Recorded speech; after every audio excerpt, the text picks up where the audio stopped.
Assalamualaikum warahmatullahi wabarakatuh. Perkenalkan, nama saya Lutfi Nurul Aini dengan NPM 1911100331 akan menjelaskan tentang pemikiran Thomas Aquinas. Thomas Aquinas membedakan antara dua macam kegiatan manusia. Yang pertama, actiones hominis atau kegiatan manusia, dan actiones humanae atau kegiatan manusiawi. Kegiatan manusia atau lebih tepat disebut kegiatan pada manusia adalah segala macam gerak, perkembangan, dan perubahan pada manusia yang tidak disengaja. Jadi yang murni vegetatif atau sensitif dan instiktif. Misalnya pencernaan, bernafas, proses pertumbuhan dan perkembangan, dan sebagainya. Thomas Aquinas adalah salah satu tokoh filsafat barat pada abad pertengahan, dilahirkan di Lombardi, Rosasika, daerah di kerajaan Naples, Italia pada tahun 1225 Masehi. Dia berasal dari keluarga bangsawan, Kaisar Frederick I dan Henry VI. Thomas Aquinas terlahir dari pasangan Pangeran Landulf, keturunan Aquino dan Theodora, seorang Kontes of Teano. Keluarganya merupakan penganut agama Katolik yang taat. Latar belakang ini ikut menentukan latar belakang pendidikan dan tujuan hidupnya. Thomas Aquinas, seorang teolog yang terkenal pada era abad pertengahan, meninggal dunia ketika berusia sekitar 50 tahun.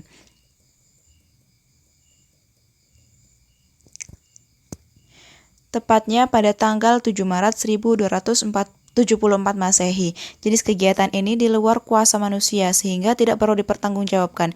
Kegiatan pada manusia ini tidak khas manusia, melainkan ada pada binatang, bahkan ada juga pada tumbuhan. Sedangkan kegiatan yang khas bagi manusia disebut kegiatan manusiawi, yaitu kegiatan manusia sebagai manusia yang tidak pada organisme lain.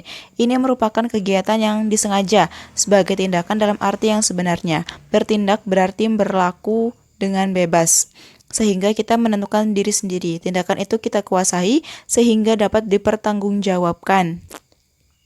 Tindakan manusia adalah tindakan yang secara sadar dikehendaki sebagai tindakan yang disengaja. Tindakan itu mencakup pengetahuan maupun kehendak, sehingga tindakan akan kurang manusiawi dan kurang disengaja apabila tanda adanya salah satu atau kedua komponen tersebut. Dengan demikian, paksaan berarti mengurangi atau merusak komponen kehendak dan mengabaikan pengetahuan. Nampaknya tidak mungkin untuk mengatakan bahwa tindakan dari kehendak dapat dipaksa dan ditekan, karena hal ini bertentangan dengan istilah tindakan yang dikehendaki. Menurut Thomas Aquinas juga menolak bahwa kehendak dapat dipaksakan dari luar. Berkaitan dengan ini, Thomas membedakan dua pengertian tentang tindakan kehendak, yaitu pertama adalah tindakan J.F. Ernavigafat Maret 1997 yang berasal dari kehendak, membutuhkan atau menginginkan sesuatu. Yang kedua adalah tindakan yang diperintahkan oleh kehendak dan melibatkan penggunaan suatu kekuatan dari luar seisi kehendak. Misalnya tindakan berbicara, berjalan, dan tindakan mengangkat tangan. Hanya tindakan kehendak dalam pengertian kedua dapat dipaksakan. Kadangkala saya berjalan sesuai dengan kehendakku sendiri, tetapi kadangkala dapat dipaksa untuk berjalan oleh kekuatan dari luar. Sedangkan tindakan yang berasal dari kehendak tidak dapat dipaksa. Suatu tindakan dapat dikatakan disengaja berarti bahwa kegiatan tersebut bersumber dari kecenderungan dari dirinya sendiri. Manusia memiliki prinsip dalam dirinya yang menggerakkan dan mengarahkan pada tujuan. Tindakan yang dikehendaki bukan hanya karena tindakan tersebut bersumber dari dalam, tetapi memiliki pengetahuan akan tujuan. Dapat dikatakan tanpa pengetahuan akan tujuan tidak akan kehendak. Kehendak manusia selalu mengarahkan pada tujuan, dan yang menjadi tujuan tidak lain adalah kebaikan. Karena kehendak adalah keinginan yang disadari, maka keinginan akan yang baik itu diketahui oleh akal. Selain menghendaki tujuan, manusia juga menghendaki sarana untuk sampai ke tujuan. Namun tujuan dapat dikehendaki pada dirinya sendiri tanpa memasukkan sarana, tapi sarana tidak dapat dikehendaki tanpa mengarah pada tujuan. Dengan demikian, kehendak selalu mengarah pada tujuan serta sekaligus pada sarana untuk mencapai tujuan. Dalam menentukan arah tujuan tindakan manusia, nampak bahwa komponen pengetahuan memiliki peranan besar. Tindakan manusia merupakan perwujudan hasrat yang mengarah pada tujuan, sedangkan hal yang menjadi tujuan dari hasrat itu tidak lain merupakan hasil pemahaman dari pengetahuan yang diturunkan sebagai yang baik untuk menjadi tujuan. Sehingga kehendak memiliki hasrat yang bergerak mengarah bagi tercapainya tujuan yang mengandung kebaikan tersebut.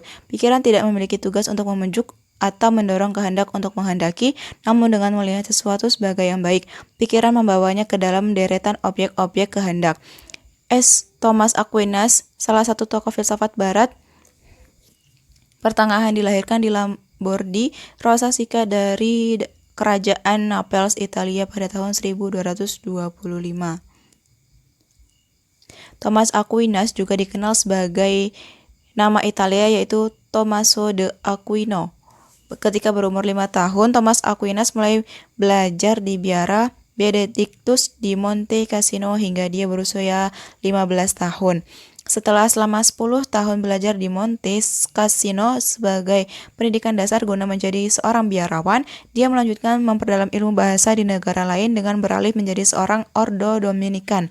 Hal ini mulanya ditentang oleh keluarganya yang merupakan penganut Katolik yang taat. Namun tekad bulatnya pada akhirnya mampu meluluhkan hati kedua orang tuanya sehingga ia mendapatkan restu dari orang tuanya dan resmi menjadi salah satu anggota Ordo Dominikan tepat pada tahun 1245.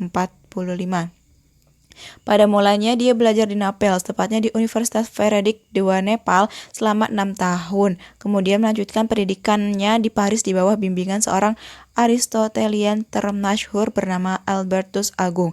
Dari beliau, Thomas Aquinas mendapat teori-teori filsafat Aristoteles. Ketekunannya dalam mempelajari ilmu selama menempuh pendidikan membawanya menjadi seorang doktor dalam bidang teologi dari Universitas Paris.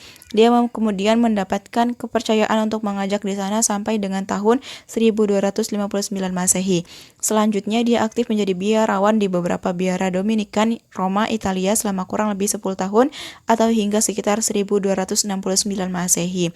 Semasa hidupnya, Thomas Aquinas berjasa dalam memberi kuliah bidang filsafat dan teologi beberapa kota yang ada di Italia, yaitu kota Anagni, Orvieto, Roma, dan Viterbo.